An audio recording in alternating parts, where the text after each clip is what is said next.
يا جماعة أخيراً وان بانش مان رجع بعد سنين من الانتظار والميمات والناس اللي كانت خلاص فقدت الأمل.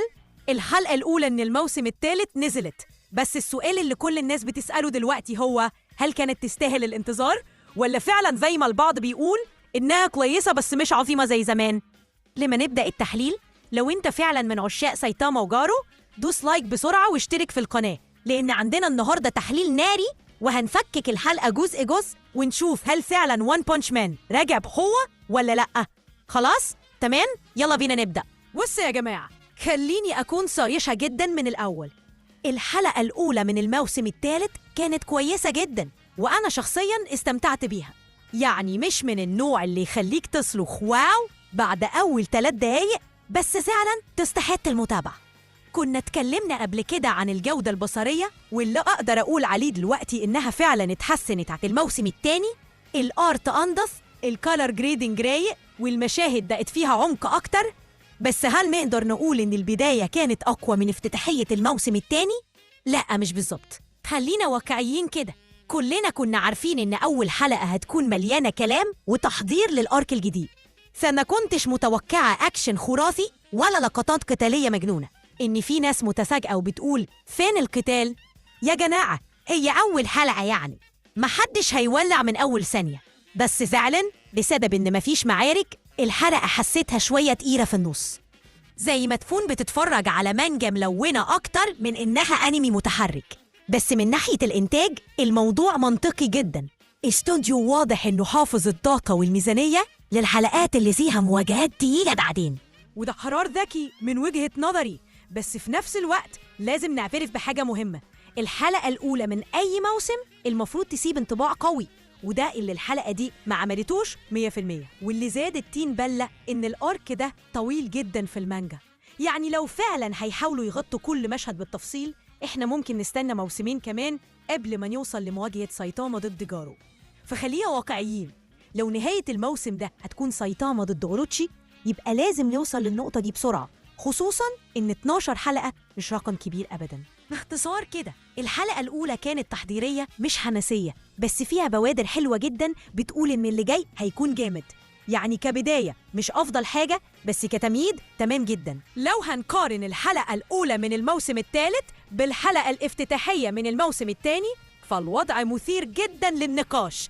يعني في الموسم الثاني أول حلقة كانت فعلياً كويسة، التحريك كان سلس، الشخصيات بتتحرك طبيعي حتى في اللقطات اللي ما فيهاش قتال، وانت كمشاهد كنت حاسس ان في حياة على الشاشة. بس بالرغم من كده كلنا فاكرين العيوب، صح؟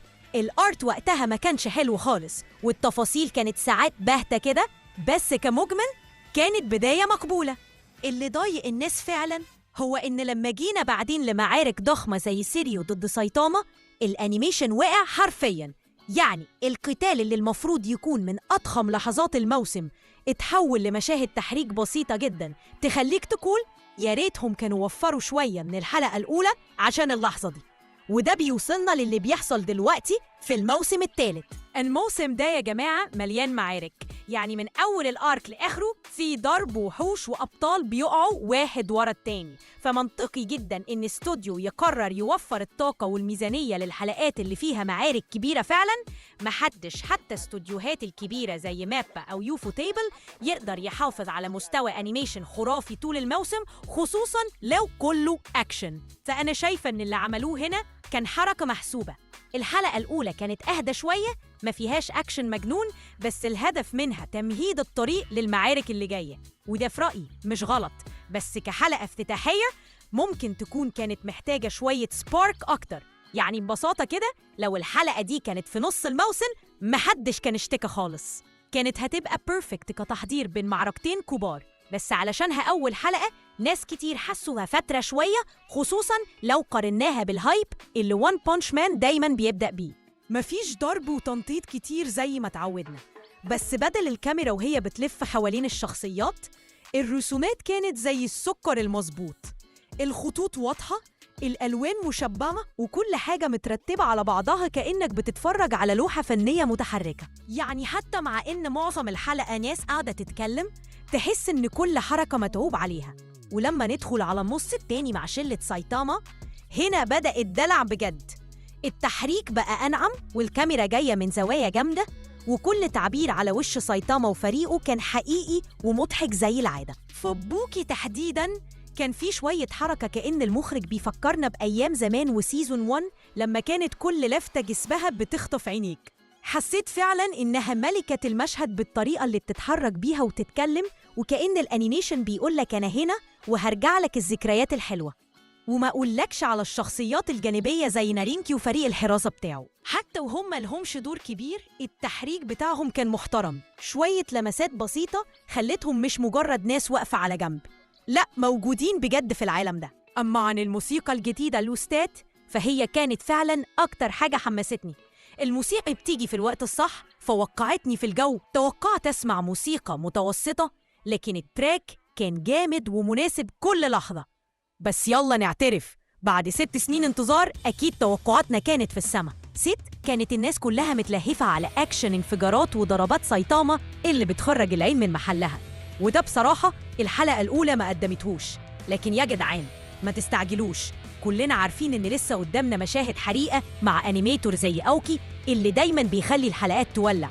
انتظروا المفاجآت واحكموا بعدين، مش من أول حلقة. تعالوا نتكلم بجد عن حاجة مضايقة كتير من الناس، واللي هي مشكلة شخصية الرويال ريبر اللي اختفت فجأة.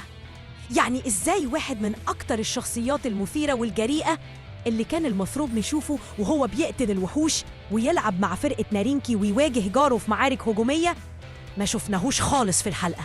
بدل كده جارو قرر ينضم لهم من غير حتى قتال، وده شيء كتير من الناس حاسس إنه اختصار أو حتى رحلة مختصرة جداً بعيدة عن روح المانجا الأصلية.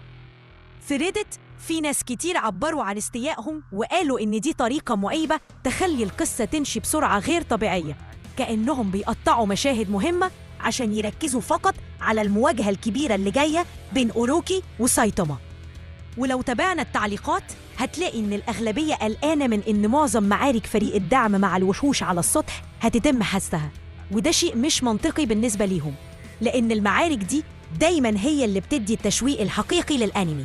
وكمان في مشهد جارو لما بينزل في الرواق فعلاً كان ضعيف بصرياً، حتى قالوا إنه شكل ناقص جداً ومستوى التحريك مش على مستوى الأنمي اللي كله حركة وحياة.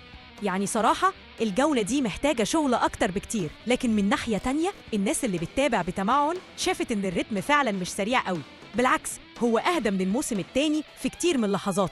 بس اللي خلى المشاهد يحس بالاستعجال هو بس القفزات السريعة بين المشاهد اللي ما بتديله فرصة يستوعب كل حاجة. نقطة مهمة كمان في تعليقات الميج، حيث قيل إن الاستوديو بيحاول يوازن بين الحفاظ على الميزانية وجودة التحريك، خصوصاً إنه بيخطط يركز أنيميتور كبار زي أوكي في المعارك الكبيرة اللي هتيجي، وده يعني إن الحلقات الجاية ممكن تبقى أحسن بكتير. صبرنا شوية وهتشوفوا جواهر مخفية في الموسم ده نارية حقيقي. أنا شخصياً متفائلة لأن القصة لسه في بدايتها بشكل رسمي، بس مهم إن احنا نكون واقعيين ونفهم إن التعديلات دي جزء من عملية إحياء الأنمي بعد 6 سنوات انتظار. مش شرط كل حاجة تكون على نفس مستوى الفصول الأولى اللي تعودنا عليها. في النهاية الثقة في المتابعين كبيرة، بس محتاجين صبر وتحليل أكتر، مش نتهور في الحكم من أول حلقة. فكروا في اللي شفتوه كويس وحللوا واستعدوا للمستقبل اللي هيبقى كله مفاجآت. فخليك دايماً إيجابي متفائل ومستني جديد الحلقة اللي جاية معانا. وطبعاً ما تنساش تشترك في القناة لو عجبتك الحلقة، وفعل زر الجرس عشان يوصلك كل جديد أول بأول.